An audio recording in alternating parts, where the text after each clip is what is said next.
Here we go.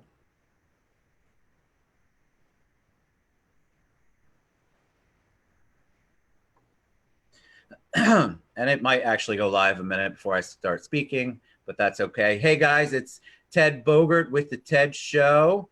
I am with the one and only Nicholas Olivieri with Bites and Bubbles, and of course with this new group, Restaurant and Allied Partnership of Central Florida. So I'm excited to talk about that.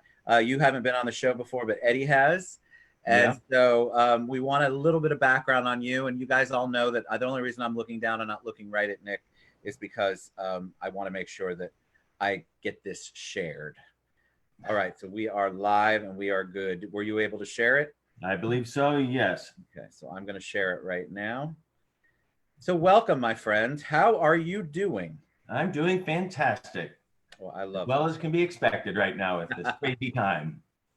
I mean, we just had food from you the other night. It was amazing. Of course, if you haven't tried Bites and Bubbles, you should. It's right, Mills 50. Not that anybody's going in the restaurant to eat in this Oh, day. we'll come out to you. You stay in the But car, run out to the curb. comfort food. You've had so much different stuff. You have just such an amazing menu, but we all inhaled our food, of course, and you delivered it curbside, which was really nice. So, all right, welcome. So tell us a little bit about you.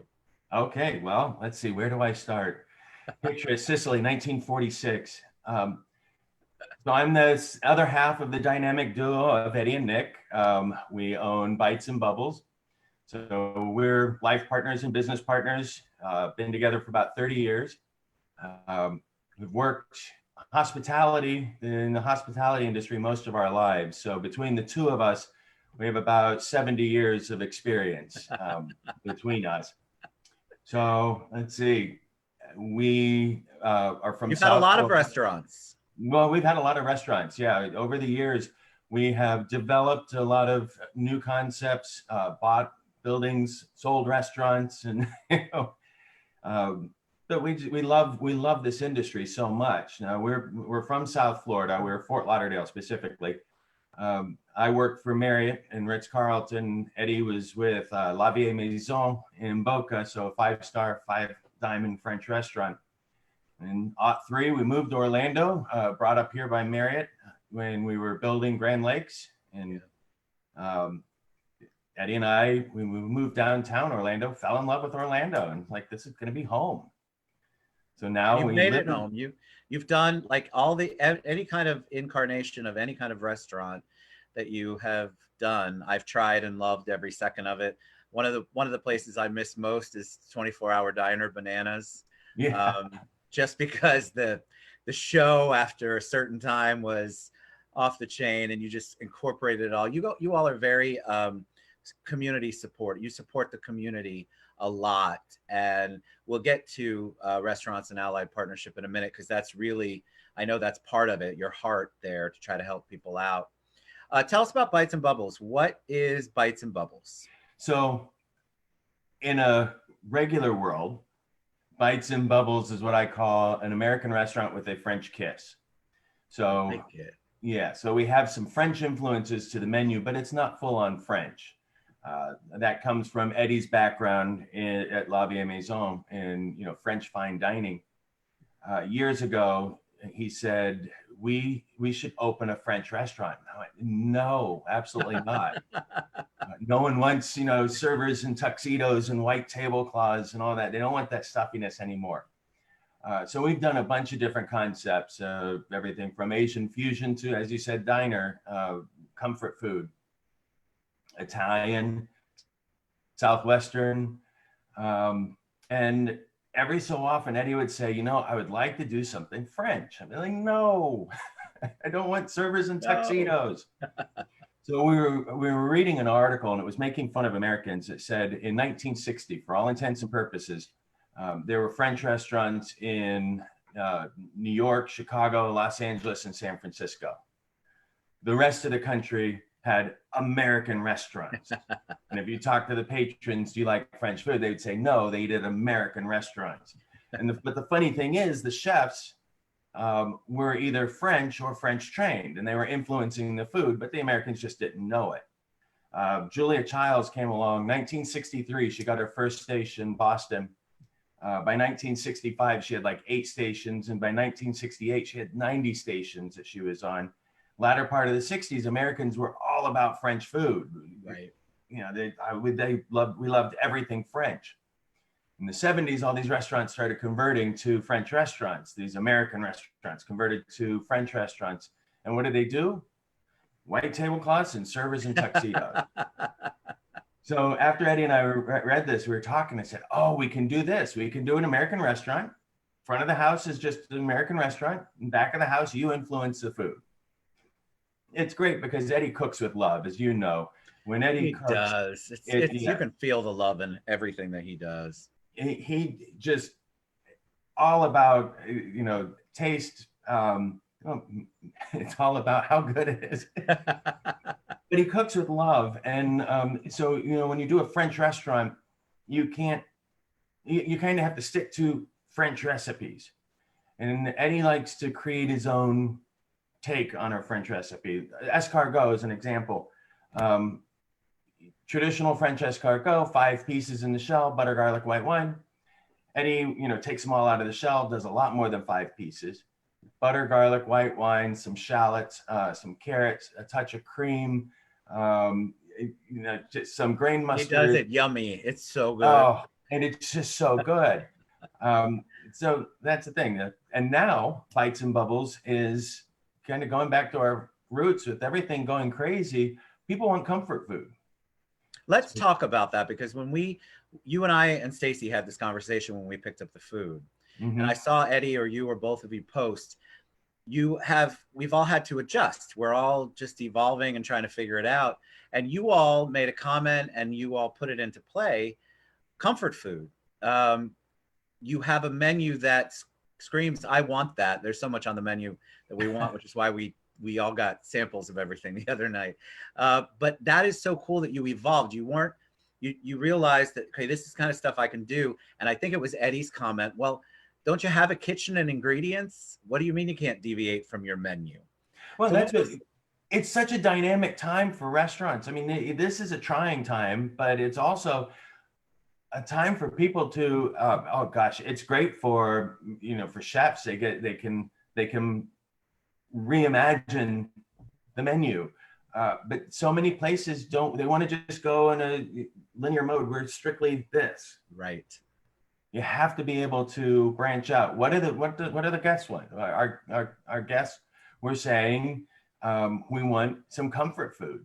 Mac and cheese became a top seller, and we kept on having people ask for our duck fat infused beef burger. Yeah, those are amazing. They are.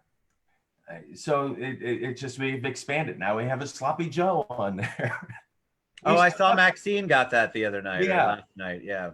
Yeah, well, we still have our beef bourguignon. We have, the escargot and a bunch of other favorites on there, but we've added comfort food. Well, I think you guys have, because we're all adjusting, it's good that you had the conversation and you can do this, because I think people are just still, they're afraid that positivity isn't there. You guys have always been a voice, I think, for anything that's food oriented, especially in Central Florida. But I love the fact that you're in touch with your customers, you're listening to what they have to say, and you're also putting it out there. You're sharing the positive experience you're having by adjusting to the time. Mm-hmm. Well, it's true. Go ahead. No, it's true. I mean, that's it, being a small business, a local independent, it's easier for us to steer the ship, right, as it were. We don't have to go through a whole bunch of people to get things approved to change the menu item. But people get stuck in a comfort zone. They do. Well, and if you're used, like you all have done so much of a variety, like of course you had Nick's Italian and Prickly Pear, and you have just gone all over the map and all delicious. So you've got a big repertoire behind you of things that you can do. But I think even if you didn't, you would figure out how to make the adjustment to kind of meet the demand that's out there, which is what I think you guys have done wonderfully. So talk about Restaurant and Allied Partnership of Central Florida and how that all came to be and what that even is. Sorry, sorry. I can't catch it from Inhaled here. You're wrong. good. Yeah. Social distancing.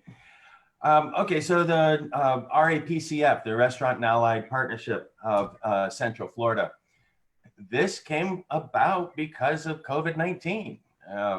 Eddie and I are both past presidents of the Florida Restaurant and Lodging Association. We have served on the state board for the Florida Restaurant and Lodging Association. We're members of the National Restaurant Association, and those organizations are absolutely phenomenal. But they're also flying at 30,000 feet. Right. We have our boots on the ground here, and we're in the trenches, as it were. We've had a lot of people, because we've been around for a while, and we've had a lot of our fellow restaurateurs that would call us and have concerns or ask how we're doing, how we're doing with business and how we're doing certain things. And I realized, Eddie and I both realized there's so much misinformation, if you will. True. I don't have all the answers, but I've got a lot of resources at my disposal, and I'll find answers. And that comes from the years of being with the Florida Restaurant and Lodging Association. So Eddie and I decided, well, let's get a group together, and we want it to be a group of chefs, owners, GMs, and allied members that are not looking to sell to a group of restaurants, but are looking to help. Let's all work together and come up with some ideas, get some information. One of our great partners, Lowndes Law, Lowndes Roster Cantor Reed, they have like Jackie's a hospitality lawyer. They're sharing so much valuable information, and it's great. So I can get this out to everybody. Right. So that's kind of where it started, and then the whole hospitality. Just to, go with some general numbers here. Hospitality is the 5th largest industry. Employs some 17 million people nationwide. But then going beyond hospitality, let's talk about small business. Small businesses that employ 500 people or fewer. That's 48% of all working Americans work for a small business. Right. And we can even go a step further. 18% of all Americans work for a business that has 20 or fewer employees. And then the small guy seems to get forgotten. Yep. I agree. So that's where we're getting this group together so that we can work with one voice and say, look, don't forget about us too. Well, I love it because I think there's a lot of support groups out there. This one has this a really nice focus because it's educational too, like it's informative. You're giving people tools and letting other people share tools of how you're surviving, how you're being creative, how you're still running your small business when you don't have anybody coming in the door, so to speak. Because I think a lot of the restaurants that have gone curbside or added delivery or both, it's such a new thing for them that they really don't even know. Like somebody was telling me the other day, they weren't even sure how to update their point of sale system to include certain things that were delivery / curbside. So it's a learning curve. But what I love is that you have a group that is everybody's allowed to have a conversation in there, and the ideas are flowing. Yes. And that's so critical because a lot of times these groups, I got kicked out of a group for posting a restaurant video promo. And all I could think about was, you're the complete antithesis of what anybody wants. We want to share everything right now, figure out how, because if a restaurant goes down, we all suffer. If a small business goes down, we all suffer. And it's just such a traumatic thing. And so for you guys to come up with this group, I don't know. I just think it's amazing. Well, thank you. But, there's a lot I'm getting a lot of great information from people, that are sharing stories, sharing best practices. And that's what is needed. The boots on the ground, all sharing information. This is what's worked. I tried this, it didn't work. Has anyone had any experience with XYZ? It is a dynamic time, like I said. I'll tell you a funny story, which as we move forward with this, hopefully, the RAPCF will be able to help in some way. Being a small company, things that everybody, our industry altogether is going to be learning, to survive has to learn a lot of new things. Correct. One, labor. How do we do, what we do? Chefs they all feel the pain of 7-day work weeks and 12-hour days. Yes. How do we do this so that moving forward, we're learning this stuff now, but how do we do this that when we're moving forward and we get out of this, that we're not putting everybody back into 7-day work week and 12-hour days? Effective menus. That's, like I said earlier, it's exciting for chefs. They can come up with menus that work, and they can build it from scratch and do a menu that actually something that works for the 21st century instead of going with the status quo. Right. Rents, huge thing there. Rents have gone crazy. That they say that for the restaurant industry, your rent should not be more than 6% of your sales. Well, in most markets, rents have gone crazy. Yeah, they have. This might be a reset button for that, on that. It's scary, everything that's going on, but it might be a reset button. Supply chain. This is one of the things that always gets me. Diversifying our supply chain so that we're not getting everything from one vendor. But we also need to be included in some of these discounts and things. The big boys, the big corporations, vendors will give them a price completely different than what we can get. That's interesting. Is that still going on? Yeah. Well, here's what's funny. And this, Eddie and I went through this in 2008, 2009 with the economic downturn. 8, 9, 10, that time frame through there, we're a small company, and we had big companies, big distributors and stuff coming to us saying, hey, buy from us, give you good deals. We'll get this. Let's go. And then as time went on and the economy got stronger, big businesses started growing, we had these same companies that were just all there for us, all of a sudden, literally telling us, you're too small for us. We don't want to do business with you. Such BS. And now here we are in 2020 with the COVID-19, a pandemic. Those same companies that just 6 months ago told me that they don't want to sell to me because I'm too small are calling me up and begging for us to buy something from them because they've lost all their big business. Right. So there's a reset there. The supply chain, we need to, hopefully they'll remember. Yeah, there's a good hope there. There's a lot of hope there. I find that funny. That happens in a lot of industries. There's in my industry back in 2008, 2009, the builders, for example, before then, they had a very tenuous relationship with a lot of real estate agents. And then when nobody was selling anything, they were offering every incentive known to man. And then afterward, I have to say it's a little better than it was pre-2008, but they're still not, we forget. I guess the businesses forget.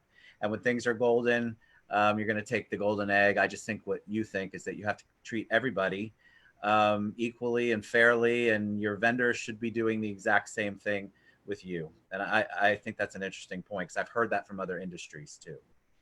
All right, so we also like that we're a group that is able to talk with each other without any finger wagging. Correct. That's what I went through the group when you first launched it, or Eddie reached out to me after you launched it, and I'm reading through this stuff, and it just felt supportive. That's the best way to describe it. It feels supportive in that group because there are some people who don't even exist on Facebook that are getting onto Facebook and looking into groups like this so that they can get the information that they need to succeed. All right, I have to ask a personal question. but not too personal. Oh, I was going to say, no, I'm not wearing any pants. Me either. So we're in it's all up from the waist up. What do you do with all you have going on, and as busy as you two are, small business? What do you do to stay positive and creative? Do you have do you meditate? Do you do yoga? What are you doing now to continue this positivity? I drink a lot of alcohol. Years. Day drinking. Yay. Now it's legit. I tried to bring it back myself, but COVID did it for me. Yeah. Well, Eddie and I, we're kind of weird, if you will. We've been together for 30 years. We work together every single day. And people go, how can you be in a relationship and work together and spend all the time together? When you're off, you just want to be away from each other. It's like, no, when we're off, we're together. And then we're talking about, what can we do? I really don't have an answer. I mean, this is our life. This is our passion. This is our industry. This is our community. We worry about all of it. I'm also a caretaker for my mother, and so we're parents, we're children, we're business owners. It's scary as hell right now. But there's two things to do: curl up and hide, or say, you know what, challenge accepted. Right. I think that's so important for people to pick up on, because I believe, I'm not minimizing anybody or making light of the fact that it is a hard world out there, especially for restaurants. Yeah. But I think that you could either curl up in the fetal position or fight, or challenge accepted is great. And I think that's so important for people to hear. If you are struggling, you're one of the people, small business, restaurant, what have you, I think subscribing or joining that group, joining the Restaurant and Allied Partnership group is important, and get involved in social media. Social media is what's keeping us connected. Really. It's amazing. Connect with the market. I fought Zoom for a long time, and now I don't know how. I will never. I'll still do in-person interviews, but now this opens up an amazing amount of opportunity for me. And I just think we need to focus on that, as hard as it is, because you still have your bills to pay, rent to pay for you guys, overhead. I mean, you still have all of this as a small business that you have to deal with. That could drown you. Agreed. You still have to keep moving, and you have to find ways to be creative and positive while you keep moving. And I think joining your group, where it just is so supportive, and you and Eddie are such big proponents, not just in the restaurant community, but the community as a whole, I think is a great place for people to start. So I applaud you. Restaurant and Allied Partnership of Central Florida. Website rapcf.org. Facebook groups RAPCF. And I tagged it in the post. I'll tag the website as well. And you can find Bites and Bubbles online. They are so good. You guys are so good about updating us and keeping us in the loop. And that's one thing I'd like to encourage small businesses. Even if you don't want to get on Zoom, use social media and update your followers, update people, constantly stay in touch with them. It can be a matter of 10 minutes where you're adjusting a menu item or reaching out and saying, hey, or whatever it is. Just make them feel continually engaged with you, which you two do amazingly well and always have. Thank you. Yeah, and then Bites and Bubbles is online too, bitesbubbles.com. How do you like shameless plugs? I love them. That's what we're here for. That's why I'm amazed. Like, my phone's been blowing up lately, and they're finally like, oh, I get what you're trying to do. I'm like, yeah, it's called a promotion. I promote everybody. I want people to get the word out in a way that they don't. So there's no selfish plugs at all. I love it that you do that. And I love you guys. You guys are amazing. Thanks, Eddie, too. And just visit bitesbubbles.com. Go to the restaurant group, which I tagged, but I'll tag again. I'll do the website as well. And Nick, you're a joy. Thank you, my friend. Oh, well, thank you. We love you and everything that you're doing. So thank you. Mwah. I love you guys. We'll be back soon. Don't forget bitesbubbles.com and the restaurant group that I tagged. Reach out to them. They're good people, and Eddie always answers. I mean, if there's one thing, Eddie's going to answer you. Yeah. No matter how busy you two are, you take time and you answer. So, all right. Love you guys. Appreciate you. We'll see you soon. Thank you. Bye, See guys. you soon. Cheers.